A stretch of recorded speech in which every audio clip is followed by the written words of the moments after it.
de Estudios Sociales.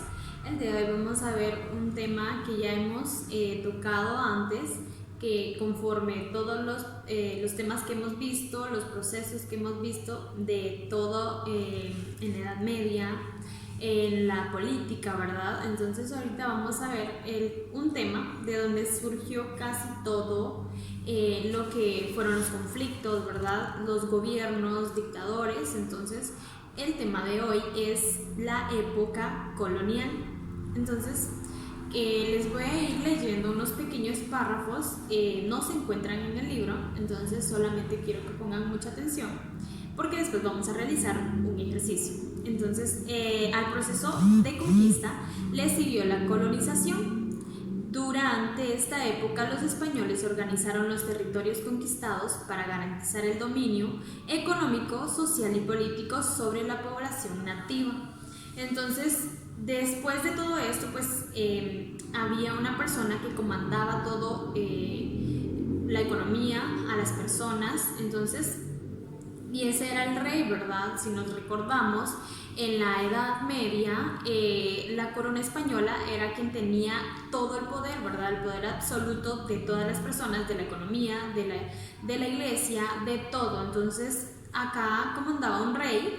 Después de eso, seguía la Casa de Contratación de Sevilla, Consejo de Indias, luego el virrey, después la Rey Audiencia. Luego de eso se desglosaba el ayuntamiento o cabildo, que era la capitanía general, y la Iglesia Católica, ¿verdad? Entonces ellos eran los encargados de las leyes de la política en ese momento. Entonces, si nos recordamos, nosotros ya vimos lo que es el ayuntamiento o cabildo, que era comandado por generales, ¿verdad? Quienes tenían a cargo las Fuerzas Armadas. Entonces todos ellos conformaban esto, ¿verdad? Después de esto, dos de estas instituciones que yo les mencioné garantizaron el control de los nuevos territorios y se crearon en España. La Casa de la Contratación de Sevilla, que controlaba el comercio marítimo, y el Consejo de Indias, que asesoraba al rey para administrar las colonias. La colonia tuvo una duración aproximadamente de 300 años, desde mediados del siglo XVI hasta el siglo XIX. Entonces, acá, si nos damos cuenta, dos de estas entidades, de estas instituciones, pues orientaban al rey, ¿verdad?, para que él pudiera cobrar los impuestos, tener una mejor economía, llevar a cabo todo el proceso del transporte, de la comercialización. Entonces, esas instituciones querían ayudar al rey porque era quien gobernaba, a quien se le iba el proceso y toda la economía, ¿verdad? Entonces, eso pasaba en esto. Después, en la época colonial, se fundaron ciudades exclusivas para españoles y sus descendientes. Se construyeron según el modelo europeo.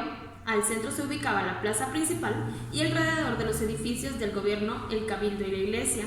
Las viviendas cercanas a la plaza eran ocupadas por familias más ricas. Aquí hay otro punto importante. Si nos damos cuenta, en la Edad Media pues no existía la inclusión, y en esta época colonial, que es similar, pues tampoco, ¿verdad? Porque las personas, o sea, era comandado todo por un rey. Entonces las personas que tenían poder, ¿verdad? O sea, que eran más ricas en economía, entonces ellos tenían el poder, ellos tenían como que más acceso a muchas cosas y tenían derechos según el rey, según las autoridades, porque ellos contaban con la economía suficiente para pagar cosas. Entonces las familias pues se fueron creando viviendas en todos esos espacios porque ellos tenían dinero, porque ellos tenían la economía, entonces ellos podían hacer lo que ellos quisieran. Entonces acá en los alrededores vivían los criollos, y en los lugares más lejanos el resto de la población. Los pueblos de indios eran localidades alejadas de las ciudades y en las que se ubicó a los indígenas y se les organizó para que cultivaran la tierra para su subsistencia. Nos recordamos de eso, ¿verdad? Que las personas, los indios, así se les llamaba, trabajaban la tierra y no podían tener una paga porque era lo que les ayudaba para poder sobrevivir. Entonces ellos estaban alejados de las grandes ciudades, ellos estaban excluidos, ellos no tenían derecho a educación, no tenían derecho a ir a muchas cosas porque ellos no tenían la economía suficiente. Entonces aquí también se marcó mucho la discriminación de personas por el color de su tez, por la situación económica que ellos tenían. ¿Sí? Entonces esto es lo que la ciudad colonial, en la época colonial sucedió. Entonces ahora lo que necesito que hagamos es lo siguiente. Sí, vamos a hacer un cuadro comparativo. Nosotros ya vimos la Edad Media y la época colonial, entonces vamos a comparar estas dos épocas y cuáles son los rasgos característicos de estas dos épocas, ¿sí? Entonces en clase ustedes tienen que tener su cuadro comparativo porque vamos a resolverlo, vamos a hablar sobre eso y vamos a realizar otro ejercicio, ¿sí? Entonces solamente, mis amores, que tengan un excelente día y que Dios los bendiga.